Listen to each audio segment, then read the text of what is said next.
So ayan, ito uli ang gagamitin naming motor ngayon. Tapos safe tayo sa ating biyahe. So sana malinaw yung pick up ng video guys pag in-upload ko to. Ayan si Mrs. Naghahanda na siya sa kanyang shield suit pang upper. Ready ka na? Let's go guys. Ayan, para siyang ano, hold upper. Ay, yung ano mo, salamin mo. Nandyan, baka makalimutan. Guys, ayan, sana malinaw yung pick up ng voice ko. Mayroon na kaming mic. So, ayan guys, gamit uli namin to si W175 Kawasaki. Wow! So, habang tumatagal, nagugustuhan ko ng kanyang performance. Ito guys, hindi ka mabibitin sa biyahe kasi mayroon din siyang bilis. Let's go. Okay na, let's go na. Ready ka na?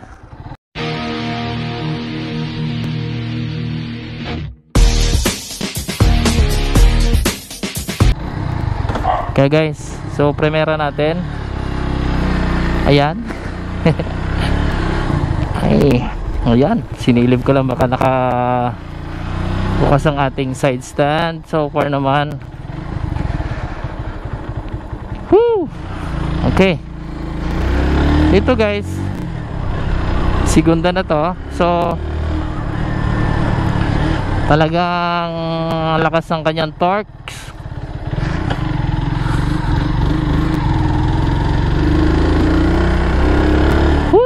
Iba talagang thrill pag semi big bike ang dala mo kaysa sa mga automatic.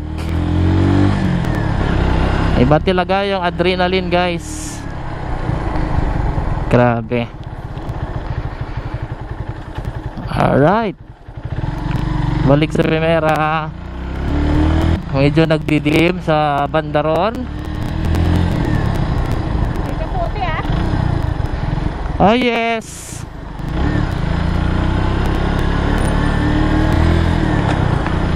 Woo! Grabe. Sarap. Sila guys, bihira kasi namin siyang gamitin. Eh kahapon kasi ang dala namin automatic Honda Beat. Kaya ito naman ang experience natin ngayon. Makarating tayo sa kung saan saan. Para nagugulat ka pagka umaabante. Malakas yung ano niya, no, yung hatak niya. Kasi guys, doon sa Honda Beat, kahit na biglang magpipiga ka ng throttle, hindi mo mararamdaman talaga eh. Hindi gaya dito, medyo mataas ang horsepower na ito, kaya malakas.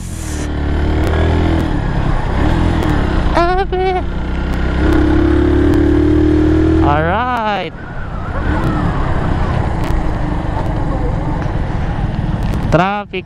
traffic na naman. Alright, dito tayo guys, kabila. Oh, excuse me. Ang pogi na itong sasakyan ko guys. Marami pa rin napapatingin dito kahit na lower cc lang siya, pero semi big bike na. Tsura, performance, hindi naman siya ganun kalakas sa gas. Kasi nung pumunta kami ng Tagaytay Carmona, 200 pesos balikan. Imos Carmona at saka Tagaytay. So ganun siya katipid. So ngayon nga medyo wala na naman yung ulan, kaya eto na naman kami. Gamit na naman tong motor. Alright. Oops, masisiksik tayo dyan. Oh guys, balikan ko kayo mamaya pag walang traffic, okay? Hey! Medyo nawala na yung traffic.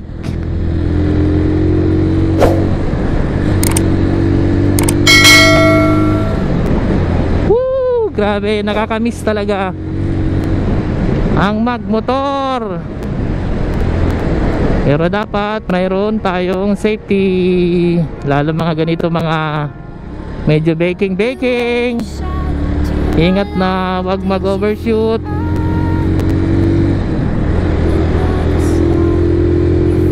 Tayo, fourth gear. Woo!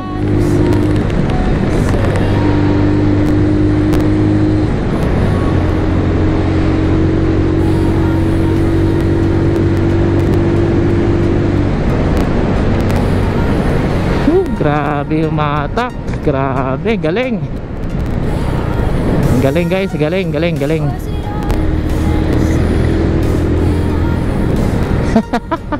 Kapit na kapit ang misis ko, grabe.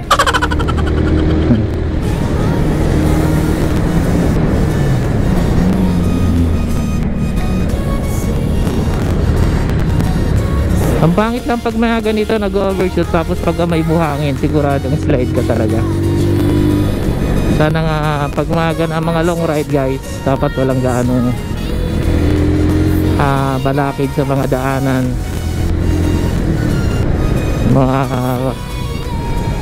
hindi tayo makapag-skid or hindi tayo mag-skid guys.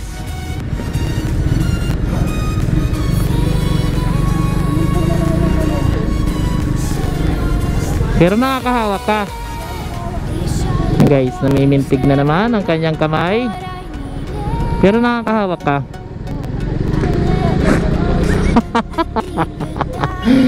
Hindi siya makahawak pero nakaipit yung daliri niya.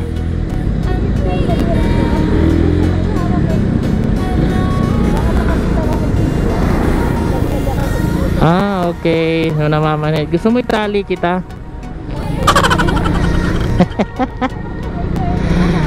Nanggagaling yata sa isip mo yan eh. Nanggagaling sa isip mo. Ha? Island Cove tayo naman, Island Cove para mabilis. Actually guys, wala na yung Island Cove ngayon eh. Okay. Sige. Okay. Medyo traffic ngayon guys kasi Friday ngayon. From Cavite to Parañaque, Las Piñas. Ito medyo delikado yung daan na ganito kasi may mga buha-buhangin, so dapat takbo mo rito 20 to 40 kph lang. Woohoo! Grabe.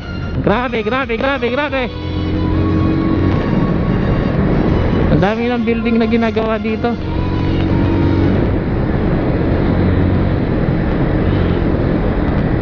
Noon na guys, nang binili ko tong Kawasaki W175, medyo kabado ako kasi first time kong mag-drive ng semi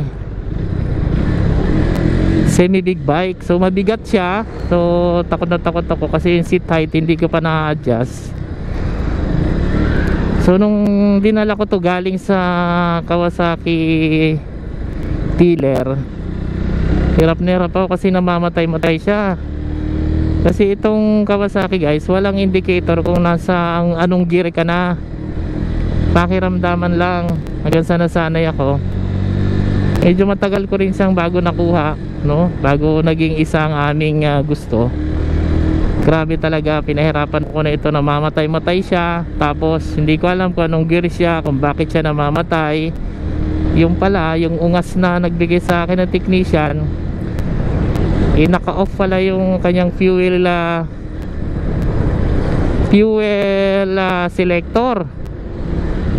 So nung tinignan ko, wala palang gas na pumapasok sa karburador. Ang galing ng technician na yun. So anyway, hindi ko naman na siya sinisi doon. Hindi rin ako nag-check, pero dapat trabaho niya yon na ibigay ng good condition yung aking motor, di ba? So ako pa'y nakadiscover. Anyway, kalimutan na natin yan. Kailangan mo rin talaga basahin mo yung manual. So doon ko nakita yung paano siya gamitin ng tama. Okay, habang nagbabiyahe ka, kasi mamamatay ito lalo pagka kakaalis mo tapos hindi mo pinainit. So kailangan painitin mo yung makina at least 15 to 20 minutes guys bago mo siya gamitin. So yun ang technique dito sa W175. So nung alam ko na, may mga technique din to. Kung halimbawa habang tumatakbo ka namatay siya kasi hindi pa gaano mainit, so hindi mo na kailangan tumabi na kagaya dati. Talagang nagiging abala ka sa daanan kasi tatabi ka pa.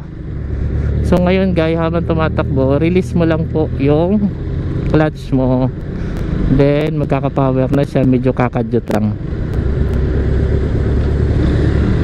So yung pagtimpla ng gear nito depende sa motion ng motor, kung gaano siya kabilis kabagal. So doon mo siya papasukan ng gear up tsaka gear down. So ngayon guys, makikita nyo yung takbo ko, napaka smooth, di ba? Napaka smooth. Ang forma talaga. Tsaka ang ganda ng tunog. Papalitan ko nga yung muffler nito guys, nang hindi na masyado maingay. Yung babagay lang dun sa ano ba niya, sa laki niya, kung gaano siya kagwapo. Kasi pagka medyo tumatabi ka sa maingay na mga sasakyan, hindi talaga siya naririnig. So kailangan mo i-upgrade yung muffler niya nang medyo mapapansin ka nung kasabayan mong sasakyan, mapamotor man yan o 4 wheels o bus o truck. So sabi nga kasi open pipe, sabi nga nila open pipe save lives, di ba? Ngayon kasi nung hindi pa ako mahawak ng medyo malaking motor, mga uso pa dati mga open pipe, talagang napaka useful niya talaga, naririnig talaga siya. Although nagkaroon na ako ng konting aksidente, pero tignan natin pag-usapin yun guys. Medyo careless ako doon. So charge to experience yung mga nangyari sa akin. 3 beses akong nagkaroon ng accident, motor accident. Pero eto pa rin ako, hindi pa rin bumibitaw sa adrenaline ng pagmumotor.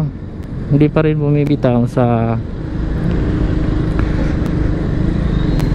silinyador na grabe ang excited pag nakasakay ka sa motor talaga. Kaya hindi ko rin masisi yung iba na halos ilang beses nang nagkamali. Parang pag-ibig, di ba? Patay tayo dyan. Ilang beses ka nang nadapa, ilang beses ka nang nasawi. Hindi naman nasawi, na nagkamali. Kumbaga susubok ka uli para mabuhay, di ba? Para masubukan mo ang buhay. Ganun ang pagmumotor. Kasi merong mga iba ako nakilala guys, nung after ng kanilang accident, severe accident talaga, hindi na talaga sila humawak ng motor. So mas gusto pa nila na medyo kakamote tayo. Gusto pa nila mas kukumute sila na iba ang nagdadrive para sa kanila. Pero ako guys, sa akin lang tong opinion hanggat maaari ayaw ko talaga guys na iba ang nagmamaneho para sa akin. Parang feeling ko mas hindi ako safe.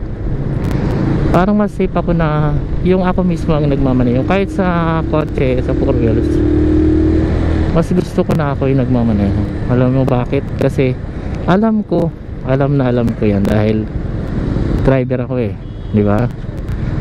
Pag driver ka, ganun talaga. So malalaman mo na kung saan ka gusto, saan mo gusto, saan ka mas komportable, di ba guys?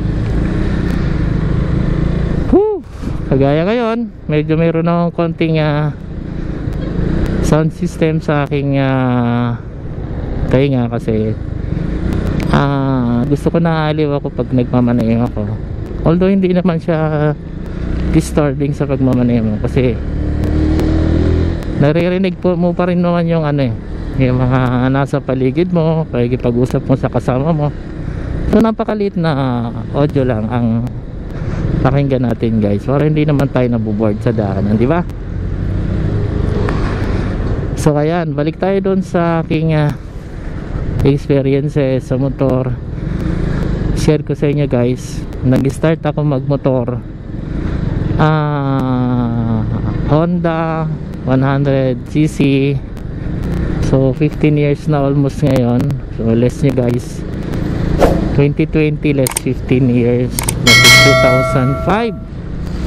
Pero mo guys, 15 years na ako nagmumotor.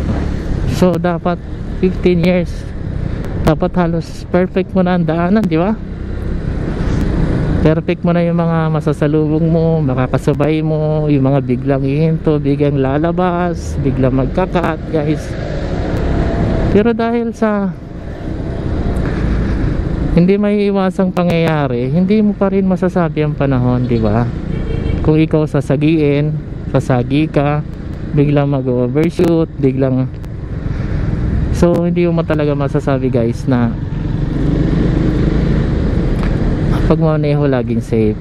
So although dapat dyan nagdadasal ka rin, sana guys safe tayo kung saan man tayo pumunta, ma-enjoy natin yung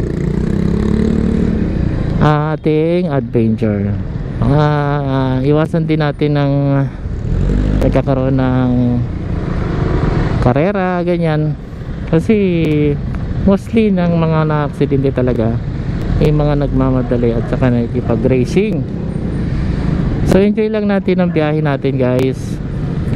15 years ako nagmamaneho sa daanan, 4 wheels at saka motor. So hindi ko pa rin masabi ngayon, hanggang ngayon guys, kung magaling ba ako, di ba? Hindi mo masasabi sa, pero lamang ka doon sa ibang bago lang na nagmumotor, kasi alam mo yan yung lalabas ng sasakyan, biglang may tatawid. So sabi nga nila, pagdating sa chest, 7 beses ka mag-iisip ng advantage doon sa kalaban mo. Wow! Ganon din ang pagmamaneho. Advance ka kung mayroon tatawid, kung may lalabas na sasakyan, di ba?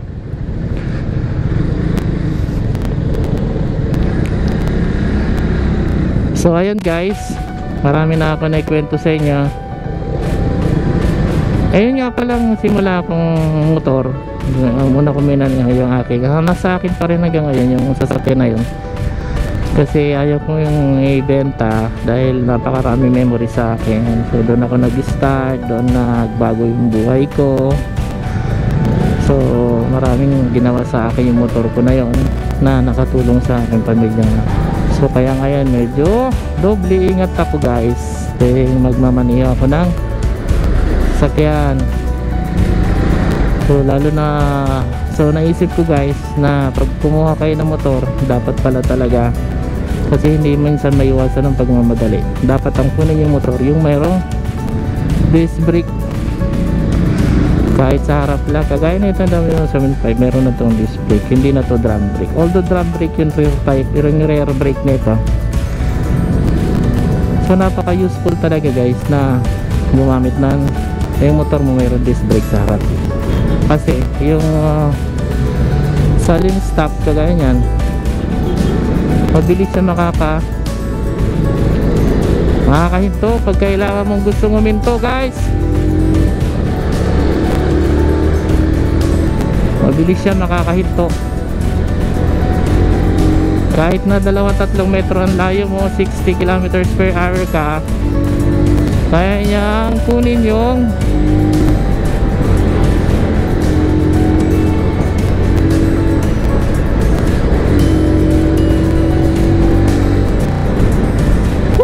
grabe, ito na naman, niinit na naman yung kamay ko.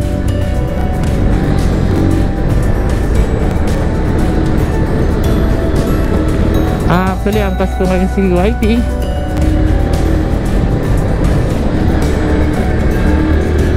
Nagandahan din dito guys sa motor na to. Kasama ko ngayon si YT. So every time na mabiyahe kami, talagang kasama ko siya. Siya yung taga-tapik sa akin pagka hoy, sumusobra ka na. Yun ang ano yung aking yan ang aking third brake.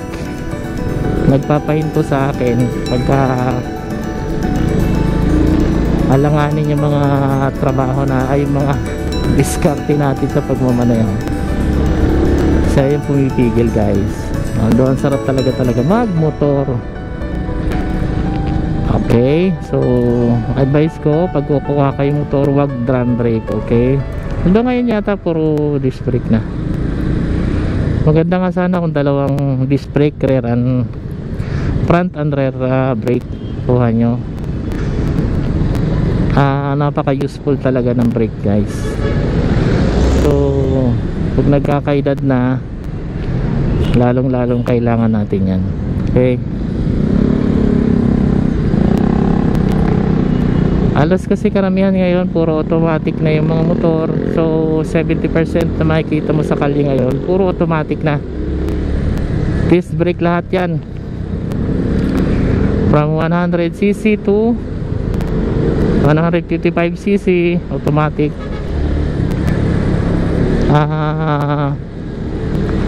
150cc naman hanggang 200, 300cc puro clutch naman sila. Clutch type naman. So shop muna tayo na. So ayan guys, sana may napulot kayong aral sa akin. Sana malinaw na itong audio ko. Gustuhan nyo ang aking vlog. For the meantime, yan na muna guys. So don't forget to like, share and subscribe kung hindi ka pa nakakapag-subscribe sa aming channel. Mag-subscribe na kayo. Salamat. Babush.